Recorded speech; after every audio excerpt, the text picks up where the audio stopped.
Lors de l'épisode 5 de The Voice diffusé ce samedi 9 mars sur TF1, Louise a interprété Hymne à l'amour d'Édith Piaf.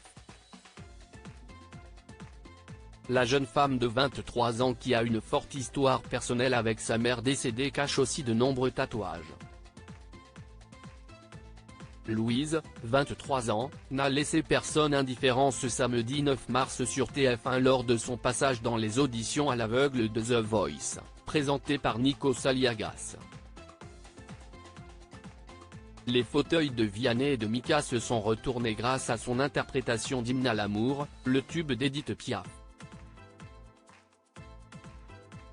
Si elle a dédié son passage à sa maman décédée il y a une dizaine d'années et qu'elle a fini par rejoindre Vianney, les téléspectateurs les plus attentifs auront remarqué la présence d'un discret tatouage sur son cou.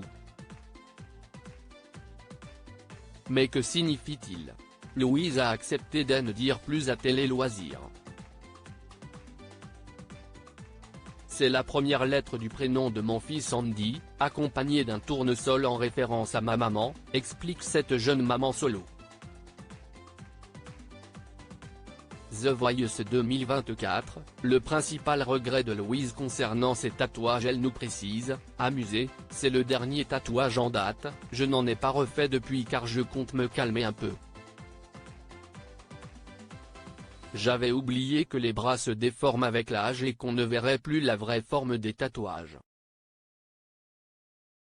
Ce dessin plein de signification pour la candidate de The Voice est donc loin d'être le seul puisque Louise en possède pas moins de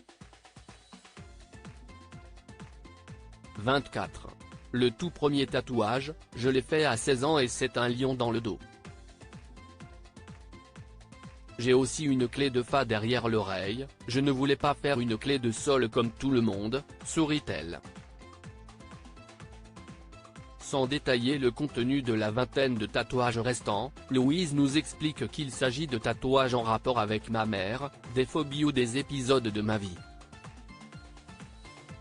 Louise, The Voice 2024, équipe Vianney, ma mère et mon fils m'ont donné la force d'aller au bout de ces auditions très proches de sa mère. Louise n'a eu l'occasion de partager qu'une seule saison de The Voice à ses côtés, la toute première saison diffusée en 2012 sur TF1. On s'était fait la promesse qu'au moins une de nous deux ferait l'émission, nous a rapporté la jeune femme, qui ressent toujours la présence de sa maman à ses côtés. C'est dans les moments où j'étais toujours au plus bas que j'ai réussi à trouver des forces surhumaines pour sortir de tout ça. J'ai toujours eu l'impression qu'elle y était pour quelque chose. D'ailleurs, sur les auditions à l'aveugle, elle était matériellement avec moi parce que j'avais contre mon cœur une photo de ma mère. J'avais mon fils avec moi aussi puisque j'ai tenu sa première tétine dans ma main fermée tout au long de ma prestation. Ma mère et mon fils m'ont donné la force d'aller au bout de ces auditions, conclut-elle.